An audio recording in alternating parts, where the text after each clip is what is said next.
Hello दोस्तों, मैं Mahendra sir mono classes के यूट्यूब चैनल पे आप सभी का स्वागत करता हूं। अभी हम लोगों ने जो जीएस में क्लासेस स्टार्ट की थी उस क्लास को फिर से कंटिन्यू करें। अगर देखा जाए तो पिछली वाला जो मेरा क्लास था उसमें हमने न्यूक्लिक एसिड था और हमारी क्लासेस लगभग कंटिन्यू चल रही हैं।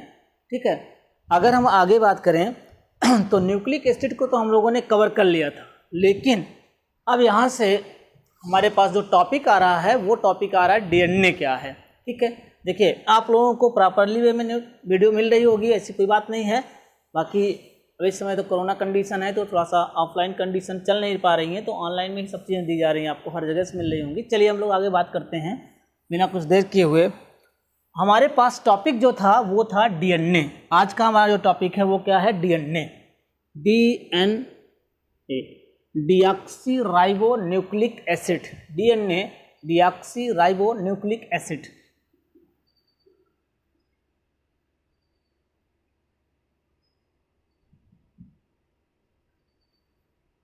न्यूक्लिक एसिड,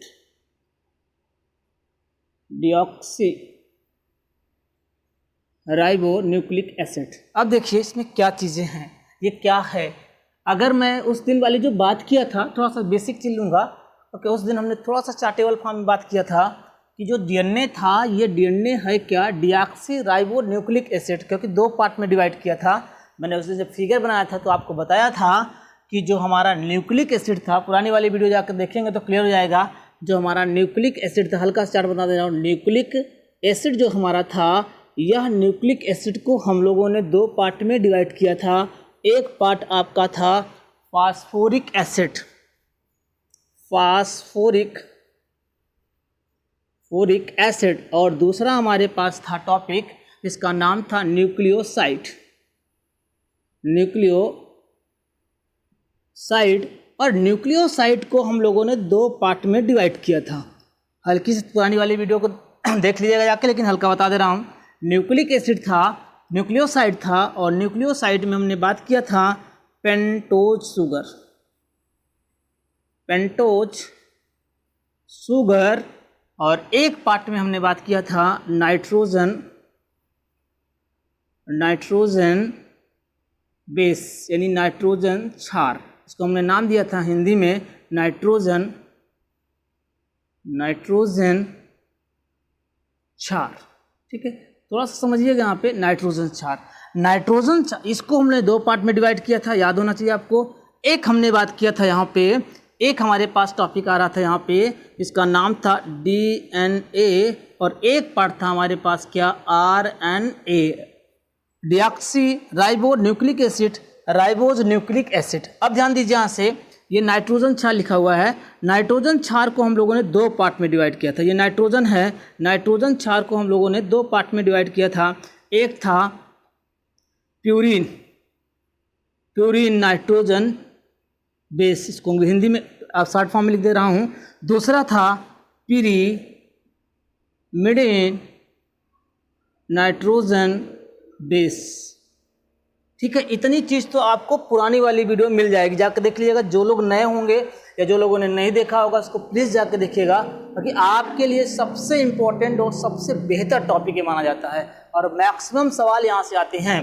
ध्यान दीजिएगा इस चीज़ को। एकदम बेसिक फॉर्म में अगर हम बात करें तो इसके भी दो पार्ट हमने डिवाइड किया था। एक का नाम था एडेनिन, जिसको हमने ए से इंडिकेट किया था, एडेनिन, और एक का नाम था हमारे पास ग्वानिन। और यहाँ पे अगर मैं बात करूँ तो पिरिमिडिन में 3 नाइट्रोजन क्षार थे, जिसका नाम दिया था साइटोसिन, और एक नाम था आपका थाइमिन, और एक नाम था आपका यूरेसिल। अब देखिए इतनी चीज़ थोड़ा सा आप समझिएगा वहाँ पे, क्योंकि उस दिन यहाँ दिक्कत हो रही थी, तो हमने इस चीज़ को चार्टेबल फॉर्म में समझा दिया है आपको। वीडियो जाकर पुरानी वाली को देखिएगा, पूरा चार्ट बना दिया था।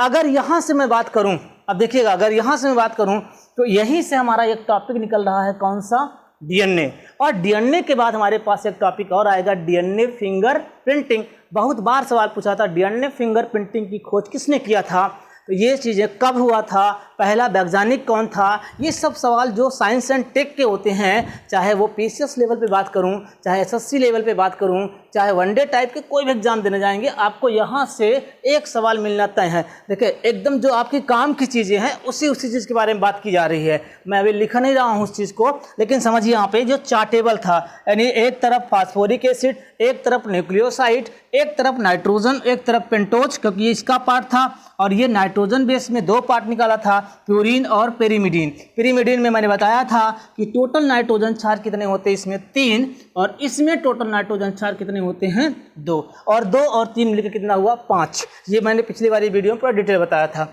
अब यहाँ से मैं अगर कंटिन्यू करूँ कि जो हमारा डीएनए है इसके बारे में थोड़ी चीज़ें आप लिख लीजिएगा या समझा देता हूँ। देखिए डीएनए के बारे में कुछ खास चीज़ें नहीं थी, बस 1-2-3 चीज़ें मेन यहाँ फैक्चुअल चीज़ें निकल के सामने आ रही हैं कि डीएनए में अगर हम लोग बात करें तो डीएनए का जो मॉडल था, और मॉडल कैसा था, द्विगुणित मॉडल था। द्विगुणित मॉडल, यह जो मॉडल था द्विगुणित मॉडल जो था, यह मॉडल पहली बार किसने दिया था, लिख लीजिएगा, पहली बार दिया था 1953 में। मैं एक दिन मास्टर वीडियो बनाने जा रहा हूं जो आपकी सबसे ज़्यादा काम की चीज़ होगी। हो सकता है थोड़ा समय लग जाएगा। जितने साइंटिस्ट हैं पूरा एक तरफ से पूरे जितना अब तक पढ़े हैं एक बार साइंटिस्ट की एक लिस्ट दे दूंगा और एक डेट क्लियर करा दूंगा, परेशान मत हो। यहाँ पे देखिए 1953, और 1953 में अगर हम बात करें तो 1953 में 2 वैज्ञानिक थे, एक था वाटसन एंड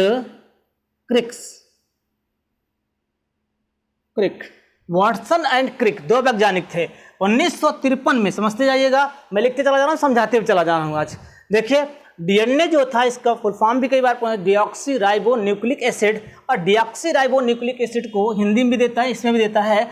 इसका जो डबल हेलिक्स मॉडल था, यानी इसको हम लोग कह सकते हैं डुअल हेलिक्स मॉडल या द्विगुणित संरचना, द्विगुणित जो मॉडल था वह द्विगुणित मॉडल किसने दिया था, 1953 में वाटसन और क्रिक्स ने दिया था। इस कारण से डीएनए के बारे में बात कहा जाता है कि डीएनए का डबल हेलिक्स मॉडल को वाटसन क्रिक्स मॉडल के नाम से भी जाना जाता है। यानी डीएनए के बारे में अगर हम बात करें तो डीएनए के द्विगुणित मॉडल को, द्विगुणित, कई बार सवाल यहाँ से पूछा गया है, द्विगुणित मॉडल को वाटसन एंड क्रिक, याद रखिएगा, द्विगुणित मॉडल को वाटसन एंड क्रिक्स मॉडल भी कहा जाता है,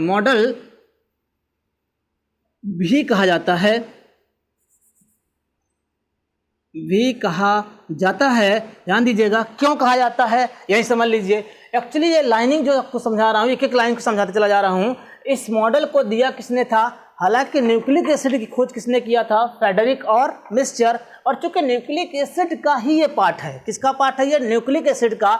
और कभी भी अगर सवाल आपसे पूछे कि न्यूक्लिक एसिड में, या सवाल आपसे पूछे कि डीएनए की खोज किसने किया था, बिल्कुल स्टैंडिंग कंडीशन में आंसर आप लगा के आइएगा, क्योंकि ज़्यादातर बच्चे यही गलती करते हैं, वाटसन क्रिक लगा के आते हैं, जबकि आपको सीधा सीधा कॉन्सेप्ट यहाँ से दिया जा रहा है कि न्यूक्लिक एसिड की खोज किसने किया था। न्यूक्लिक एसिड की खोज 1869 में किसने किया था, फ्रेडरिक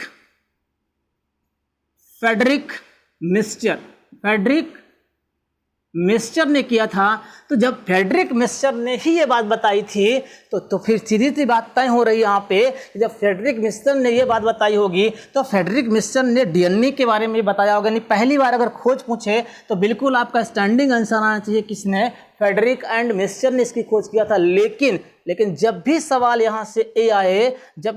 यहाँ से आए कि डीएनए का डबल हेलिक्स मॉडल किसने दिया था, बिल्कुल आपका तब आंसर आना चाहिए वाटसन एंड क्रिक्स। और इसी कारण से वाटसन एंड क्रिक्स के मॉडल को, द्विगुणित मॉडल को वाटसन और क्रिक्स मॉडल के नाम से जाना जाता है। यही कारण है क्योंकि इन दोनों वैज्ञानिकों ने दिया था। बाद में ध्यान दीजिए इसने क्या क्या बातें बताई। इसने ये बात बताया कि जो इसका मॉडल है डीएनए का, जो आपका मॉडल बताया इसने मॉडल बताया कि यह जैसे सीढ़ी नुमा संरचना बताया, यानी डबल हेलिक्स का मतलब, यहाँ ध्यान दीजिएगा, मैं इसके मॉडल की बात करने जा रहा हूँ। यहाँ ध्यान दीजिए, ये इसका थोड़ा सा फिगर अगर आप बना लें तो ज़्यादा अच्छा रहेगा।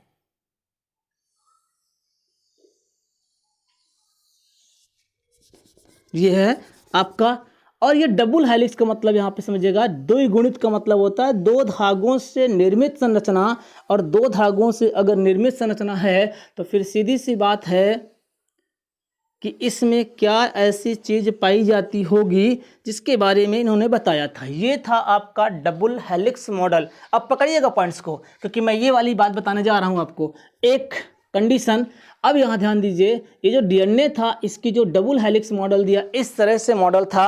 अल्टरनेट एंटी क्रॉस उसको बोला जाता है, अल्टरनेट रेसिप्रोकल क्रॉस, यानी अगर हम बात करें तो इस तरह से जो मॉडल था, इस मॉडल को इसने किसने दिया था? वाटसन एंड क्रिक्स ने दिया था, 1953 में दिया था। इसने बताया कि यह मुख्य रूप से, ध्यान दीजिएगा फिगर को बाद में बात करूंगा, पहले यहाँ देखिएगा, कहा कि डीएनए मुख्यतः अगर बात किया जाए इसकी संरचना डबल हेलिक्स मॉडल होती है, लेकिन यह केंद्रक के साथ साथ माइटोकॉन्ड्रिया और लवक में पाया जाता है, क्योंकि माइटोकॉन्ड्रिया में भी इसका अस्तित्व पाया जाता है। इसीलिए माइटोकॉन्ड्रिया को सेमी ऑटोनॉमस बॉडी कहा जाता है, सेमी ऑटोनॉमस बॉडी, क्योंकि अपने जैसा ही ये निर्मित कर लेता है। अब ध्यान दीजिए, डीएनए के बारे में अगर आगे बात किया जाए तो यहाँ से फिर बात निकलती है कि जो डबल हेलिक्स मॉडल था, इस मॉडल में क्या क्या बातें हुई। देखिए, इसमें इन्होंने बताया, सबसे इंपॉर्टेंट चीज़ बताया कि यहाँ पे नाइट्रोजन क्षार जो लगा होता है, वह नाइट्रोजन क्षार एक हमेशा एडेनिन किससे जुड़ा होगा?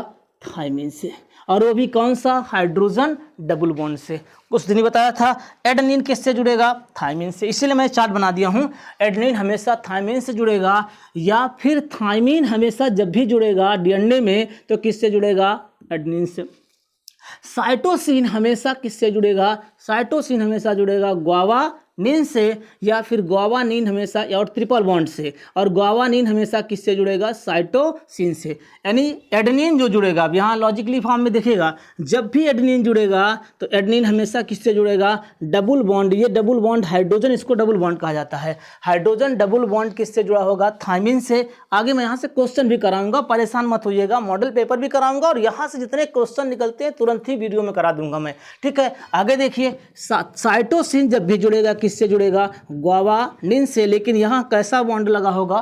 Triple bond. तो कई बार सवाल यहाँ से उठता है कि डबल हेलिक्स मॉडल किसने दिया? वाटसन एंड क्रिक्स ने। डीएनए की खोज किसने किया? फ्रेडरिक और मिस्चर ने, क्योंकि डीएनए की खोज का कॉन्सेप्ट कहाँ से बन रहा? न्यूक्लिक एसिड से। आगे ध्यान दीजिए, अगर यहाँ से फिर बात करें तो ये पूरी सीरीज होती है, और यहाँ पे फास्फोरस और सल्फर इस तरह से बॉन्डिंग बनी होती है। सल्फर अल्टरनेट क्रम में फास्फोरस सल्फर, क्योंकि मैंने बताया था कि पेंटोज शुगर और न्यूक्लियोसाइड और फास्फोरिक एसिड दो चीज़ों से मिलकर बना होता है। तो यहाँ पे देखिए, phosphoric acid sulphur, phosphoric acid pentose, phosphoric acid, इस तरह से पूरा एक ग्रुप बना होता है। और ये पूरी एक जो है माला जो बनी होती है आपस में अल्टरनेट क्रम में, ये पूरी माला इसी तरह से, अगर फिर आगे मैं बात करूँ तो फिर हमेशा यहाँ पे थाइमिन किससे जुड़ेगा? एडेनिन डबल बॉन्ड से। साइटोसिन किससे जुड़ेगा? ग्वावानिन से। ये पूरी सीरीज चली जाएगी। और यही स्ट्रक्चर जो था, इस स्ट्रक्चर की पूरी जो जानकारी दी गई थी, वह जानकारी किसने दिया था? वाटसन एंड क्रिक्स ने दिया था। इसी कारण से डबल हेलिक्स, दो हेलिक्स नुमा संरचना दिखाई दे रही है। और इसमें इन्होंने बताया कि यहाँ से एक जो चौड़ाई इसकी होती है कितने सेंटीमीटर, कितने 20 एंगस्ट्रॉन्ग होती है। याद रखिएगा, बहुत बार सवाल पूछा गया है कि एक हेलिक्स या इसकी चौड़ाई जो होती है, इसकी जो चौड़ाई होती है वो कितनी होती है? 20 एंगस्ट्रॉन्ग। एक हेलिक्स से, ध्यान दीजिएगा, कई बार सवाल यहाँ पूछा, एक हेलिक्स से दूसरे हेलिक्स के बीच की जो डिस्टेंस होती है 34 एंगस्ट्रॉन्ग होती है। याद रखिएगा, बहुत बार सवाल पूछा गया 34 एंगस्ट्रॉन्ग। 34 एंगस्ट्रॉन्ग वाला सवाल तो कई बार पूछा गया। एक हेलिक्स से दूसरे हेलिक्स, यानी जहाँ से वो जुड़ रहा है, फिर अगला जो बन रहा है, एक क्रम के बाद दूसरा जब बन रहा है, तो इनके बीच की जो डिस्टेंस होती है वो कितने एंगस्ट्रॉन्ग होती है? 34 एंगस्ट्रॉन्ग। अब ध्यान दीजिए, 34 एंगस्ट्रॉन्ग के साथ अगर बात किया जाए तो इन्होंने और क्या क्या बातें बताई। इन्होंने बताया कि डीएनए किसी भी जीव का क्या है? अनुवांशिकी पदार्थ है।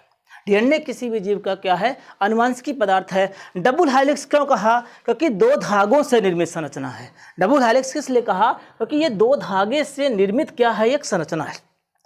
इस कारण से इसे डबल हेलिक्स मॉडल के नाम से जाना जाता है। दूसरी सबसे इंपॉर्टेंट चीज है कि एडेनिन हमेशा थायमिन से जुड़ा होता है। तो ध्यान दीजिएगा, देगा क्वेश्चन में कि एडेनिन जुड़ा होता है hydrogen single bond, hydrogen double bond, hydrogen triple bond, इनमें से सभी क्या आंसर लगा के आएंगे, हाइड्रोजन डबल बॉन्ड से। ग्वावानिन साइटोसिन से जुड़ा होता है हाइड्रोजन ट्रिपल बॉन्ड से। ये दो सवाल अल्टरनेट यहाँ से आते हैं। इनके बीच की जो डिस्टेंस है वो कितनी है, 34 एंगस्ट्रॉम। इनके बीच की जो चौड़ाई है वो कितनी है, 20 एंगस्ट्रॉम। इतनी बात बताया किसने, इतनी बात बताया डबल हेलिक्स मॉडल देने वाला वैज्ञानिक वाटसन और क्रिक्स ने। फिर क्या बात बता रहा देखिए, और इतनी बात बताने के कारण अगर बात किया जाए तो मोस्ट पॉइंट यहाँ लगाइएगा, इस डीएनए के लिए 1962 में मोस्ट पॉइंट लगाइएगा, 1962 में, क्योंकि मैं नोबेल प्राइज़ नहीं छोड़ रहा हूँ, अक्सर मैं बात कर रहा हूँ, जहाँ जो टॉपिक आ रहा है नोबेल प्राइज़ से संबंधित उतनी चीज़ में पूरा डिटेल में आपको बताने की कोशिश कर रहा हूँ। यहाँ देखिए 1962 में इस कार्य के लिए डीएनए की स्ट्रक्चर और फंक्शन को दोनों को ध्यान में रखकर इन्होंने बताया, और इस कार्य के लिए वाटसन एंड क्रिक्स को क्या मिला, 1962 में क्या मिल रहा है, नोबेल प्राइज। यानी नोबेल प्राइज 53 में तो खोज किया और 62 में क्या मिला, यानी 9 साल के बाद क्या मिल रहा है उसको, नोबेल प्राइज। याद रखिएगा 53 में खोज और 62 में क्या मिला, दोनों को संयुक्त रूप से डीएनए की डबल हेलिक्स मॉडल के लिए क्या मिल रहा है, नोबेल प्राइज। ठीक है, याद रखिएगा इस चीज़ को, ये कई बार सवाल पूछा। अब यहाँ से जो सवाल हमारे निकल रहे हैं उसको देखिएगा। डीएनए के अगर बात किया जाए तो यही डीएनए आपका है, ये डबल हेलिक्स मॉडल में डीएनए के एक कण को या एक टुकड़े को क्या कहा जाता है, जीन कहा जाता है। याद रखिएगा क्या कहा जाता है, जीन। डीएनए के एक कण को जीन कहा जाता है, और जीन आगे चल के किसका निर्माण करता है, कई जीन मिल करके इस किसका निर्माण करता है, जीनोम का। यानी अगर बात किया जाए तो डीएनए के एक टुकड़े को क्या कहा जाता है, जीन कहा जाता है। और जीन अनुवांशिकता की सबसे छोटी इकाई है, यानी हेरेडिटरी की सबसे छोटी, जेनेटिक्स की सबसे छोटी इकाई किसे कहा जाता है, यानी अनुवांशिकता शब्द मैं ला रहा हूँ यहाँ पे। अगर आप यहाँ लिखना चाहें तो आप लिख सकते हैं, अनुवांशिकता की सबसे छोटी इकाई, अनुवांशिकता की सबसे छोटी इकाई किसको कहा जाता है, जीन को। लेकिन यहाँ चलते चलते एक सवाल और ध्यान दीजिए, अनुवांशिकता शब्द है ना, जब मैं जेनेटिक्स पढ़ाऊंगा तो डिटेल में बात करूंगा, लेकिन अनुवांशिकता के बारे में अगर मैं आगे और बात करूं तो अनुवांशिकता का पिता कहा जाता है ग्रेगर जॉन मेंडल को। याद रखिएगा, बहुत बार सवाल पूछा गया, अनुवांशिकता का फादर ऑफ जेनेटिक्स किसे कहा जाता है, ग्रेगर जॉन मेंडल को। और मेंडल साहब के साथ साथ एक शब्द और आता है, ग्रेगर जॉन मेंडल साहब को क्या कहा जाता है, और मेंडल ऑस्ट्रिया का वैज्ञानिक था। याद रखिएगा, मेंडल कहाँ के वैज्ञानिक थे, ऑस्ट्रिया के। कई बार सवाल एसएससी में तक पूछा है कि मेंडल जो अनुवांशिकता का पिता है या मेंडल कहाँ के वैज्ञानिक थे, कहाँ के वैज्ञानिक थे, ऑस्ट्रिया, ऑस्ट्रेलिया नहीं बोल रहा हूँ, ऑस्ट्रिया के वैज्ञानिक थे, और इनको फादर ऑफ जेनेटिक्स कहा जाता है, फादर ऑफ जेनेटिक्स। फिर यहाँ ध्यान दीजिएगा, फादर ऑफ जेनेटिक्स के बाद अगर बात किया जाए तो बात आती है आधुनिक जेनेटिक्स का पिता, क्योंकि इन्होंने क्या नाम दिया, इन्होंने अनुवांशिकता के बारे में बात किया। और अब देखिएगा, अनुवांशिकता के बारे में डिटेल में बात करूंगा, लेकिन जीन शब्द सवाल आता है, एक शब्द और आता है, जीन शब्द किसने दिया था, बहुत बार सवाल पूछा गया है। और जीन किसी भी जीव की अनुवांशिकता की सबसे छोटी इकाई है, और डीएनए के एक कण को, यानी डीएनए की भी सबसे छोटी इकाई कौन होती है, जीन होती है। और डीएनए के एक कण को क्या कहा जाता है, जीन कहा जाता है। और जीन के साथ साथ अगर आगे बात करूं तो जीन शब्द पहली बार जोहानसन नामक वैज्ञानिक ने दिया था। किसने दिया था, जोहानसन।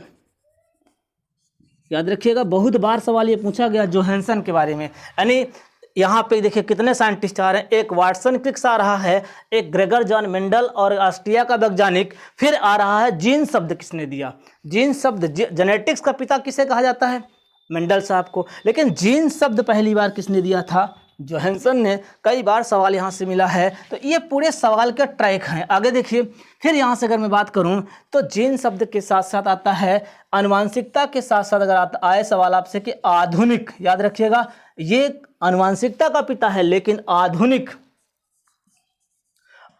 आनुवांशिकता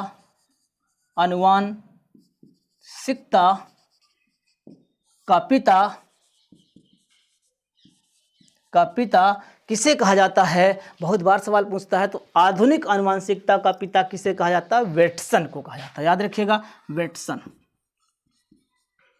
किसको कहा जाता है, वेटसन साहब को। यानी जब अब आनुवांशिकता का पिता अगर पूछेगा, ये तो बहुत पुराना सवाल हो चुका है, तब तो आप ग्रेगर जॉन मेंडल लगा के आएंगे। लेकिन अगर आधुनिक शब्द लगा दिया कि आधुनिक आनुवांशिकता का पिता किसे कहा जाता है, ग्रेगर जॉन मेंडल को, तो इतना चीज़ हमको डीएनए में आपको बताना था। अब देखिए इस फिगर को थोड़ा सा ध्यान रखिएगा, क्योंकि कल मैं इस टॉपिक में आपको यहीं से एक टॉपिक लेके आऊँगा, डीएनए फिंगर प्रिंटिंग।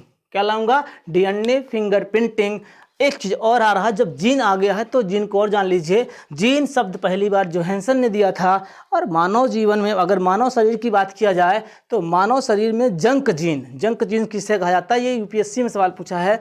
ऐसे जीन जो मानव के लिए उपयोगी नहीं होते, 30 से 40 हज़ार जीन ऐसे होते हैं जो हमारे लिए बिल्कुल ही उपयोगी नहीं होते, कबाड़ की तरह काम करते हैं। इसी कारण से उन्हें जंक जीन या कबाड़ जीन के नाम से जाना जाता है। जो जीन हमारे लिए उपयोगी नहीं होते, बहुत से जीन पाए जाते हैं लेकिन जीन हमारे लिए उपयोगी, कुछ जीन ऐसे होते हैं जो हमारे लिए उपयोगी नहीं होते, उन जीनों को कबाड़ जीन या जंक जीन के नाम से जाना जाता है। यूपीएससी में भी सवाल ये पूछ चुका है, पीसीएस में भी पूछ चुका है कि जंक जीन किसे कहा जाता है। तो ऐसे जीन जो मानव के लिए उपयोगी नहीं होते, मानव शरीर में रहते हैं लेकिन वो उपयोगी नहीं होते, ऐसे जीनों के समूह को क्या कहा जाता है, कबाड़ जीन। उस जीन शब्द की खोज जीन शब्द किसने दिया था, जोहानसन नामक वैज्ञानिक ने। तो इतना चीज मैंने आपको डिटेल में समझाया। और इस वीडियो को प्लीज आप लोग लास्ट तक वीडियो नहीं देखते हैं और वीडियो को सब्सक्राइब करिए। लास्ट तक मैं पूरा क्वेश्चन निकालता हूं भाई ना, तो जब पूरा क्वेश्चन निकालता हूं इस क्वेश्चन को पूरा आप लोग किया करिए, क्योंकि शुरू में होता क्या, झटके में आप पढ़ते हैं फिर आधी चीजें, होता क्या है कि वीडियो के जो बीच का पोर्शन होता है या अंतिम पोर्शन होता है तो वहां पे सवाल निकलते हैं। क्योंकि हमने आपसे कमेंट किया, इस बात को बोला भी था कई बार कि इस बार को मैंने बताया भी था आपसे कि लास्ट में मैं पूरे टॉपिक का सार और पूरे टॉपिक का क्वेश्चन निकालूंगा। तो मैं यहाँ पे जब लास्ट में क्वेश्चन निकालता हूँ, देखिए कितने क्वेश्चन निकले। वाटसन क्रिक्स को कब नोबेल प्राइज, 1962 में। वाटसन क्रिक्स ने डबल हाइस्ट मॉडल कब दिया, 1953 में। अगर मैं चाहता तो इसको 5 मिनट में खत्म कर देता, लेकिन एक्सप्लेनेशन देने में थोड़ा सा लिखना ही पड़ता है और थोड़ा समझा भी दे रहा हूँ क्योंकि आप कह रहे थे। फिर यहाँ देखिए ये किससे कितना 34 अंगस्ट्रांग कहाँ से कहाँ तक, 20 अंगस्ट्रांग के बारे में बात हुई। फिर यहाँ से बात किया, फिर इसके बाद देखिए ग्रेगर जॉन मेंडल के बारे में बात मैंने किया। अब यहाँ से एक शब्द और आ रहा है वेटसन। याद रखिएगा, बहुत बार सवाल पूछा गया आधुनिक। तो इस चीज़ को ध्यान रखिएगा। अगर कोई समस्या होती बिल्कुल खुल के कमेंट आप करिएगा, कोई दिक्कत नहीं है। आपके कमेंट का सुझाव, आपके कमेंट जो है उसको हमेशा उस चीज़ को ध्यान में रखा जाएगा कि जो आपकी नीड है उसको हमेशा याद रखा जाएगा। इस हिसाब से हम अगर बात करें तो ये लास्ट टॉपिक हमारा यहाँ पे डीएनए खत्म होता है।